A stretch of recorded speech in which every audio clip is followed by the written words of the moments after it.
Welcome to the Insider Report. Welcome to another episode of the Insiders Report. I'm your host, Errol Tucker, and joining me as usual, Peter Keene. How you doing, Peter? Good, Earl. How are you doing? Good, good. Jim Daniels. How's it going, guys? Another show. How you doing? There you go. And for this show, we have calling in and joining us on this episode is Scott Bove from World Challenge, president of World Challenge. How Scott, you doing, Peter? How you doing, Jim? Hi, Errol. Hey, Scott. Glad to have How you, you buddy. doing? Good. Great. So, we have a lot to talk about in this episode, and of course, since we have Scott, we want to talk about a lot of things pertaining to World Challenge. First of all, Scott, tell us a little bit about the schedule and what we can expect and tracks we can expect World Challenge to visit in 2013. Yeah, it's been a very busy off season. You almost can't call it an off season for as busy as all of us are usually after the last race is over. We're going to start off our season again at St. Petersburg. Our partnership with IndyCar has been great and rewarding on both fronts. And so IndyCar has invited us to participate with 6 events with them this year. So we're quite excited. St. Petersburg, we're going to have a double event for GT and GTS, March 22nd through 24th. Looking forward to that. Long Beach Grand Prix, we're going to be GT and GTS at Long Beach Grand Prix with IndyCar and ALMS. What a great event that's going to be. A circuit.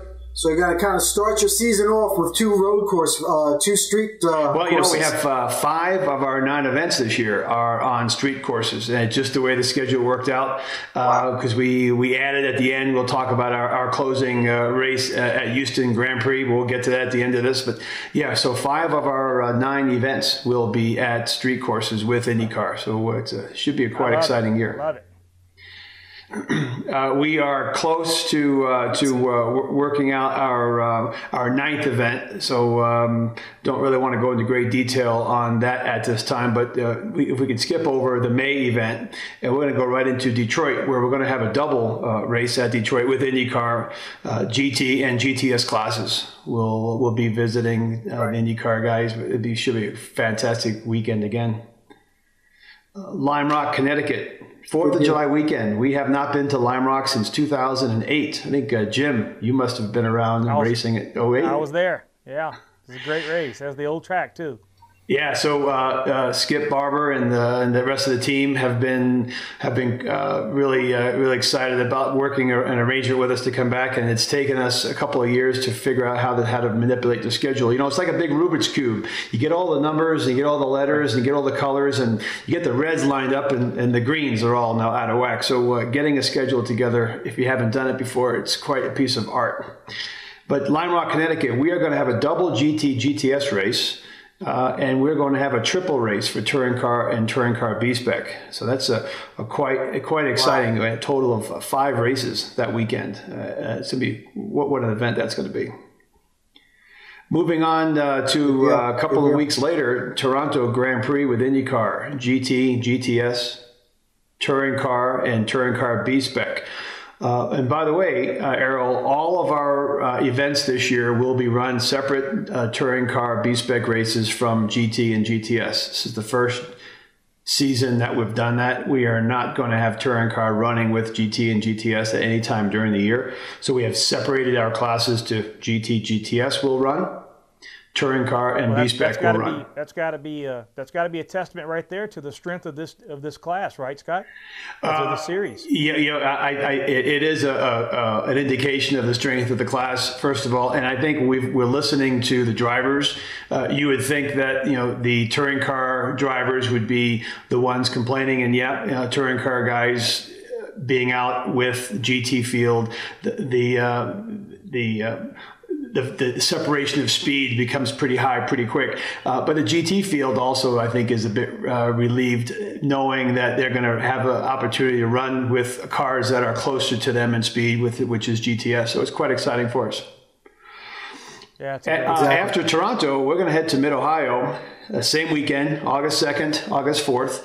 with IndyCar. And as many of you know, ALMS is not going to IndyCar event at Mid-Ohio this year. So we're excited to again be a part of that weekend and occupy some real nice paved paddock space. Jim, you know what it's like sometimes when you go to Mid-Ohio, you end up in the grass. And this year we're going to move into the paved paddock space, which is quite exciting for us. Beautiful. The competitors are going to love that, and the fans getting those autograph sessions and being a little bit easier to find the teams is going to be great for the fans. So Scott, it seems that, just listening to the first half of this schedule, it seems like this whole alliance that you've created with IndyCar is really serving World Challenge well. It serves us both well. IndyCar fans love open wheel racing. IndyCar fans love the events that IndyCar goes to, and I think it's great for IndyCar to have a 10 top series like World Challenge, and the Probably World Challenge standing starts has a great fan following. So to have sort of a diverse motorsports weekend helps both IndyCar and Probably World Challenge. Yeah, and I was talking to some BMW guys, and they're diehard IRL fans, and they say, but without World Challenge, we don't have a car corral. When just the IndyCar, we don't have the same kind of car corral and off the track festivities for the weekend that we do with the World Challenge, because they bring so many people that we're able to go to the Porsche corral, the Mazda corral, BMW corral. So I think that you guys really accent them on that fan experience when they're not watching that track.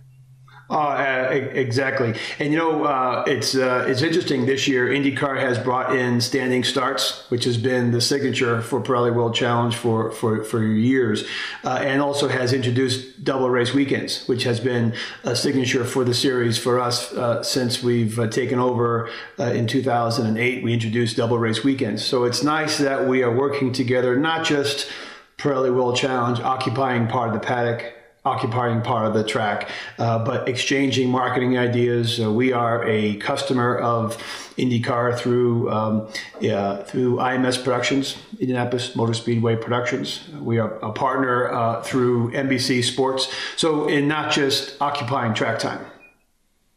Yeah. Gotcha. We're going to head off after Mid-Ohio, guys. We're heading west. We're going to Sonoma to California. We love that event with IndyCar again. All four classes will be there. It'd be a fantastic event for us, and we're looking forward to it. Last year we ended our season in Sonoma. In August, this past 2012 season. We've extended the season by going to the Houston Grand Prix. All four classes will participate at Houston with IndyCar. Fantastic event that's going to be. And then the awards banquet, where maybe we'll have a trophy for Jim if he earns it. That'd be great. Hey, before we jump into the meat, I got a couple of points, Errol, that I want to make. I was with a track owner recently having dinner that will remain nameless, and he said this about you guys, Scott. He said, what I see is a complete 180-degree change from a rules, let's just say from a rules light schedule, not as professional mentality, to a sales and marketing organization who cares about fans that just happen to be racing. What would you say about that? SCCA Pro Racing does a great job of running events, does a great job of sanctioning events, probably second to none when it comes to the quality of the staff involved in our operations on a race weekend. And I think the WC Vision folks, myself and the rest of the owners, have identified the importance of listening to the customer. It goes with any business, whether you own a general store or whether you're running a motorsports business. Our customers are our fans. Our customers are our drivers, our teams. And if we listen to them, make them happy, at least try to make them happy, good things will come. And I think we've done an admirable job of listening to our customers, finding it easier for them to come and spend their money racing with us. And it's been a good ride. We've really enjoyed it. Good deal. All right. Scott, Jim, Peter, we're running a little long on this one, so we're gonna go to a quick break, and then when we come back, we'll talk about a little bit more about the schedule, and then we'll also get into a few other aspects of World Challenge in reference to B-Spec. There was a big announcement about B-Spec and a few other things. We'll be back right after this message.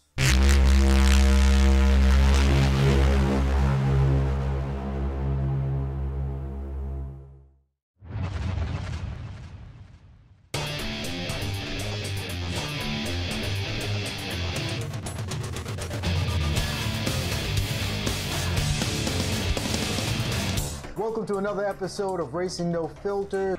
Joining me in sunny California, Bill Wood, and down in sunny Florida, Peter Keene. We're going to take a look at some of the products HPD has created for the 2012 Honda Civic, and specifically we're going to show you how to install an adjustable sway bar. Until then, folks out there, you take care. Want to keep up with all the racing action at the track? Well, download the new Go Racing TV iPhone and Android app. And remember to like us on Facebook and follow us on Twitter.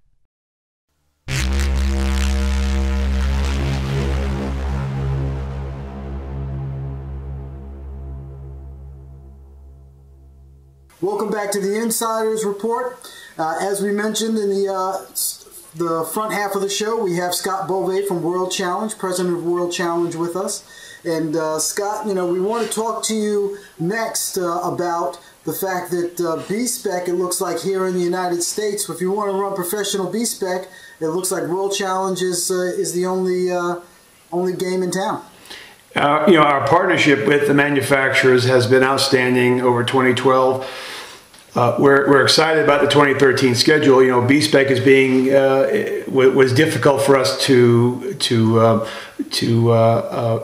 get involved in how we were going to incorporate into the track weekends. This year, we've got some great events for B-Spec scheduled at Toronto Grand Prix, Mid-Ohio Grand Prix, Houston, Sonoma, to name a few. We're real excited about our B-Spec program for 2013. So right now you have 4 events. Is that what I'm hearing? Or do you plan on adding some more possibly? We will have 6 touring car B-Spec events. The 6th one should be announced today. We're working on the final contract with the track as we speak, and it appears that I can tell you now at the Circuit of the Americas, May 19th is where we'll have touring car B-Spec, GT and GTS with Australian V8. Oh, that's going to be a great show. Cool. Yeah, I think the Australian, I'm not sure if the Australian V8 or B-Spec will be what fans come to see, though, right? Exactly. Finally, I got in a segment where I can hop in here, Earl. I want to commend World Vision and World Challenge. They got a heck of a schedule. I mean, obviously, they've stepped up at their game with their partnership with IRL, but or IndyCar, I guess it is now. But I do want to mention, we just had the B-Spec test last week with 7 manufacturers, and Jeff Carter from World Vision was there to observe. And if anybody knows Jeff, he's not exactly quiet, so he put his 2 cents in. So it was good to have Jeff there, and everything went really good, and we collected a lot of good data. And I mean, everybody's fired up to make this B-Spec thing work. So let me ask you, Peter. So in reference to this B-Spec test. And I guess this is also a question for Scott. Will the same rules at the club level be followed through at the pro level? Is that what we're looking at? Well, that's definitely the manufacturer's intent, and that's what we were trying to do. And I mean, honestly, we were glad to have Jeff there. And I think once Jeff saw what the procedures we went through to try and get a balance, then I think it made him more comfortable. With what we were doing and trying to, achieve balance. Great. According, I had dinner the night before the test with Jeff, and, essentially he didn't even, I guess when he went to work for World Vision and World Challenge, he didn't even know we had the original test at Groton. So for him to be a part of it, I mean, it's definitely, I think, opened up the line of communication better, and it's all things we'll be working with. The other thing we're going to do is part of the SCCA Club letter writing system. Now that B-Spec's its own class, we're going to give all the manufacturers and the Pro Series a link to be able to get in and let's openly discuss the letters and also, you know, have a record. So I would assume Jeff's going to be the representative from World Vision, and you know, probably John Bondar or Pete Mills from you know, Canadian Touring Car, and then we'll give all the manufacturers a say, and that way nobody can say, well, they didn't have a say or they didn't have a vote. So great. So, Scott, let me ask you, the whole mindset behind having B-Spec as part of, you know, World Challenge, you know, I know a lot of people think, you know, have their thoughts about B-Spec. Let me ask you, you know, what was the whole thought about bringing that class into World Challenge? You know, part of the challenge in motorsports is to create a path for the driver's son who's 15 years old to find a way to eventually race in touring car or GTS, or maybe someday in GT. So I see touring car B-Spec as that sort of a road to, you know, to a class structure within the family of probably World Challenge. We have the most entry level class supported by the manufacturers. Within the same run group, you can aspire that driver to maybe up his game through some sponsorship and run a touring car program, and maybe he wants to buy a Mustang or a Camaro or a BMW or a Porsche and run in GTS, you know, 2 or 3 years down the road. So it's a way for us to sort of keep that long-term growth and start with touring car B-Spec. You know, I had a driver call me up last week. He bought a Mini off of eBay. He paid $8,000 for it. It was a wreck. It was totaled, but not totaled in the world of motorsports. And he will have it running as a B-Spec car for another, let's say, $8,000. So for $16,000, he has a car he can run in a Pro Series and run in a Club Series. We got eBay involved, so hopefully we can get an eBay story out of the deal. It's sort of, you think about how easy it is, the cost of entry. We're going to be lowering our costs for our entry cost this year for B-Spec. Include some tire support because the tires have been somewhat of a barrier for some of the teams. So I think by lowering the cost of entry, lowers the cost of building the car. You're going to find, you know, the younger kids, 16 through 20-year-old kids who want to race cars, who want to up their game, and we welcome them. Sounds good. So, Scott, one last thing that we want to bring up and talk to you about is, you know, we've all heard about the merger between Grand Am, ALMS. Let me hear your thoughts on that and how you think that may help or hurt World Challenge down the road. Those guys merged?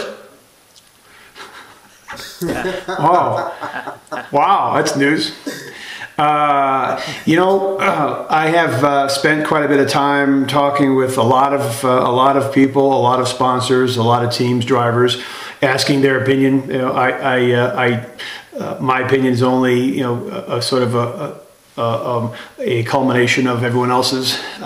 The tracks are a little concerned because you've got now less race series occupying track time. So right. That's an issue. The sponsors have, I think, see this as a positive for them. They have one less series to be involved with, so maybe their financial picture could be freed up a little bit to either spend more on two of them. And now you've got a sprint racing series, probably World Challenge, and you've got an endurance racing series, which name to be announced, and it becomes easier for the fans. The fans now, I think, have a clearer message about watching either endurance racing or sprint racing, and the sponsors have a clearer message. I think it's a good thing overall. I'm excited to see how the program unfolds. Gotcha. And I mean, honestly, Earl, I mean, from a Grand Am side, I think Scott's hit it right on the head. You know, it's endurance or it's sprint racing, like he said. And with their partnership with IndyCar, then, I mean, they have a good TV package and they're going to good venues. And I think on the Grand Am side, the merger just helps us go to, you know, some better racetracks. You know, we added Atlanta, Sebring, and hopefully Long Beach. So, I mean, I think, to be honest with you, I think it's a win-win for both of us. Yeah, it clears things up. Well, we've our fans, just last week we hit a milestone. We're 400,000 Facebook fans, which is quite remarkable. What a job our marketing department has done. And the feedback that they are getting through Twitter and Facebook is that this merger is great for sports car racing as a whole. So I think it's sort of like thinning out the trees in your yard. It gives the other trees a chance to grow. I think we're all going to grow. The fans are going to appreciate the turnout at the track, and it's really a good thing for everybody. Well, I would agree. This is something that we, even on this show, we've asked, at various points from time to time, can the U.S. market sustain 3 major sports car racing series? And then, we also have some of the other series that are trying to make their way. So, you have several sports car racing series out there, and the fact that these two of the major ones merged. So there's now, arguably 2 major sports car racing series here in the U.S. I think that just benefits the fans because it allows them to focus, as you said, on either endurance racing, sprint racing, or both. And it allows the drivers to make some decisions, and sponsors as well. So I think all around, as you said, this is a good track for the sport in general. You talk about the fans and the enthusiasts there, Scott. I think one thing worth mentioning on our show today would be what I think is very interesting is the ownership of World Challenge. The ownership of World Challenge is a bunch of enthusiasts that saw value in this business model and formed a company. Is that right? Yeah. The ownership of the business, WC Vision, is the operating company of Pirelli World Challenge. The owners of WC Vision are business guys, the motorsports guys and business guys. Ranging from Charles Morgan, whose son owns the True Speed team, to Peter Cunningham, who owns Real Time, Nick Asayan, who's a driver for Real Time, Jim Huey, who is the team owner for Capex Volvo, Bob Woodhouse, who used to run Vipers, who no longer owns a team, and myself. So out of all of us, we meet every other week. We talk about the issues. We talk about the classes and the structure. And what's good about our arrangement is that none of the team owners of a particular class are involved in any discussion, any memos about that class. So, for instance, if we're talking about GTS, Peter Cunningham and Nick Asayan are not involved in any of the discussions. Emails, phone calls. We have a competition board, which will be made up of either GT owners or Bob and myself and Jeff Carter. So we separate out our business from our pleasure. We make great decisions for the future of the business, which is, I think, what we're seeing in the results. Great. Well, I have to say, Scott, I appreciate you joining us on the show, and we're really looking forward to an exciting 2013 season. I know that you're going to be making some big announcements to most of your competitors at the PRI show, and we plan on being there as well to hear some of those announcements. Great, and hope to see you at a track soon, and Peter, hope to see you in Florida again. That sounds great. I'll be at PRI. All right, take care, guys. Thanks a lot. All right, folks. We're going to go to a quick break, and when we come back, we'll have some more insight. Thank you. We'll be right back.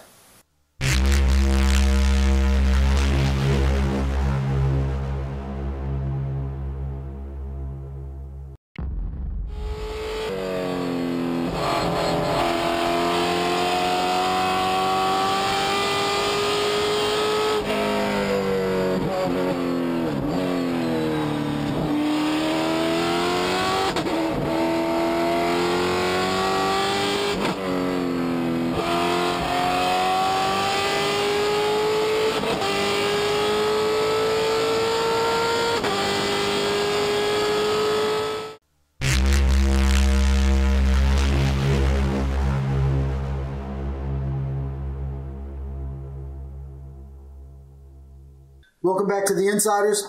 So we're going to talk a little bit now in reference to some changes, some announcements coming out of the CRB, SCCA Competition Racing Board. Peter, I understand consolidation is fast and furious. Well, I mean, it was a long time coming, and then the board, voted, I think, 12-1 to have Showroom Stock and Touring consolidated, essentially with the addition of B-Spec from 7 classes down to 5. So now we have essentially STO becomes a more economical class that's now named T1, and then we have T2, T3, and T4. Essentially, T4 was the old SSB with some sped up SSC cars in it, and then B-Spec. So hopefully it's 5 viable classes. The Showroom Stock and Touring Committee has worked, I don't know, probably thousands of hours to try and get the balance right, and I'm sure we'll make some mistakes, but that the board of directors are going to let us fix those through the year, and I think it's a good concept, and hopefully it all works out, and hopefully our customers agree with us. So let me ask you. I know you were a big proponent of bringing in STO, right. And I believe the whole mindset behind that was to have a home for these older World Challenge cars. How does this merger with T1 affect that philosophy? I mean, I hate to say it, but I think it helps both classes, and it depends on what kind of a member you are, a SCCA member. Do you believe in the runoffs, or do you believe in year-long participation?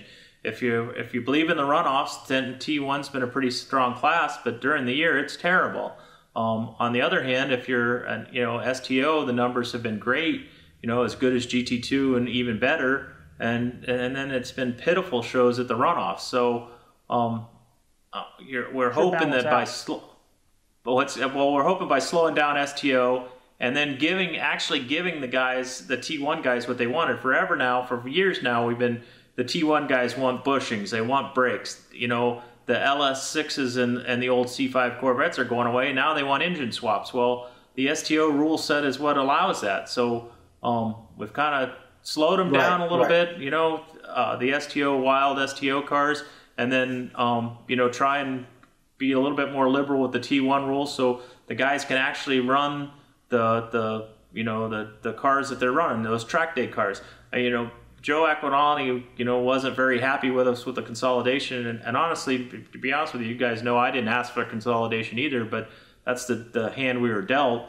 And now after it's all said and done, I've had several conversations with Joe, and he's kind of warming up to that new T1 rules. There's a lot more options out there, and it's not stuck in this chassis or this computer or whatever. It should be a popular rule set, hopefully.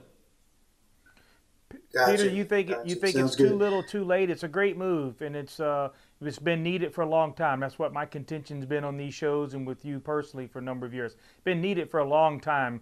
Considering how long IT's been in class. You think this is too little too late, or we have enough time to salvage, to make some growth with this? Well, I hate to say it, Jim. I mean, I hope it's not too little too late. And I mean, there is some guys that are, some Corvette guys on the West Coast that are really upset with us. And, hopefully over time, hopefully time heals and they come back and T1 race with the SCCA once they see what the rule set is and how their cars can be competitive. I hope it's not too little too late, but on the other hand, you got classes like STU and STL that are stronger than death, and, right. STU's 3 years old and STL is, 1 year old. So, I mean, Right. I hope it's not. I think these new rules that Peter and the folks at SCCA worked on, it's actually going to allow for more crossover. The way I look at the rule set, so and that's always good for competitors, especially me. I'm a NASA fan. I'm an SCCA fan. I like to run both as much as I can, especially if I can do it with the same car. More track time, more opportunities, more chances, 2 championships, etc. So I think that's going to be good for the NASA folks, or people like me that want to cross over that like both divisions, both sanctioned by. Gotcha. Good. And real quick, and very quickly, Peter, any juicy information coming out of the B-Spec test that just happened? Oh, we had a really good test. One, I guess the best juicy information is that John Heinrich, he prepared a Sonic, and as the manufacturer's representative for Chevrolet, and as usual, John Heinrich has done his work. He's come up with a really good package. So. you know, I added a B-Spec test. I guess that's probably the only thing. The other thing is it's unbelievable how close the cars really are. I mean, there's little idiosyncrasies about, you know, what one car does better than the others, but it doesn't take a whole lot to you know, affect these cars. And to be honest with you, the one thing that we did learn, I think, this time is how important torque is. And if there's a way for me to give out 1 or 2 foot-pounds of torque to one guy or take 1 or 2 foot-pounds of torque away from another guy, we could pretty much get it almost perfect. So that's a hard thing to do, but it's funny how much that affects these cars. Jim, should balance out. I hear you have a big announcement. You're going to be going racing next year in a couple of different series. I've been working with Pratt Cole for a number of years. Pratt Cole and I actually wrote the rules for World Challenge Mustangs back in 2010 over 4th of July weekend. We used Pratt's data. He'd bought the parts and everything for American Iron. We basically used his American Iron program to kind of formulate the rules with World Challenge to get the Mustangs over at World Challenge. Well, he's been dabbling with the Mustangs for a number of years. Meanwhile, his very famous E-Production 94 Miata, the first Miata to get the top chopped off of it and go E-Production racing, has been sitting collecting mothballs. What's important or historical about this car is it is actually the first Miata race car in the country. Him and Dan Edmonds argue this part at Edmonds.com, but they both have their own contentions. Edmonds says he won the first race. Pratt said he built the first car, but this car is the actual car that raced against Michael Galati and Randy Pobst in the runoffs down at Road Atlanta. I think Pratt got 4th place in this same car in SSC. He later converted this car to E-Production. It was a showroom stock, brand new car, to showroom stock to E-Production. Now, he won 4 national titles with it. The car got a lot of press, all the magazines, for being the first car to break that production car mold. And he's basically been letting it sit on display, and I've been whittling on him to let me drive that thing. So we've decided for the 50th anniversary of the runoffs that I would campaign the car in the fastest production class called E-Production. I'm going to run that car. I'm going to try to win the June sprints. I'm also going to try to win the division and get the Triple Crown. After the heart defect that was discovered and 2 open heart surgeries this year, I'm extremely excited to get back behind the wheel. And with that ride comes the Jim. You might as well come on out to Salt Lake. The NASA Championships are at Miller again this year, and run my second Mustang in American Iron. So what turned into a wish for a lot of years to drive that E-Prod car has ended up being the E-Prod in one of his Mustangs, and he and I are going to do very well. He's an accomplished driver, a wily old veteran, as they say, and I think we're going to have a great time in these 2 championship series. Excellent. Sounds good. That's excellent. Good deal, good deal. All right. All right, gentlemen. Well, that's we kind of went very long on this show since we had the pleasure of having Scott Bove on. We really wanted to get a lot of information that he had in reference to World Challenge, and once again, we thank him for joining us on the show. Fellas, I think we will see each other probably at the PRI. Definitely PRI. That's coming right up, and then right after that is the IMIS show. So it's... Hey, Tucker, I only got one thing to say. You know, it's the kindler and gentler Peter Keene. I'm competing this weekend in Karting with the Stars. It's kartingwiththestars.org. Essentially, it's a go-karting fundraiser in Orlando for the Orlando Spinal Cord Association. So I'm trying to be nice. Trying to be nice and become a better citizen, I guess. So... we know that's a challenge for you, I guess there's 10 teams. There's 10 teams. Each team has a handicapped person driving the kart and a celebrity and then 2 other able-bodied people. And you know, it's a 10-team event. And somehow they've made me a celebrity. I guess they look past me sitting in the chair. But anyway, so that's a good event. Anybody can make cool. So. But if anybody wants to make a donation, again, it's kartingwiththestars.org and karting with a K. Sounds good, man. Great. Good stuff. Good luck. So. Yes, definitely. Good luck, man. Good luck. All right, gentlemen, as always, thanks for joining on the show. And folks out there, remember, you can always hop on to Go Racing TV for all of your club racing and video needs. We have a lot of races that we just put up from our friends over in the UK, the Legends Series, Smart Car Series, and their Porsche Boxer Cup Series. So be sure to check those out. Until next time, you take care. Thank you.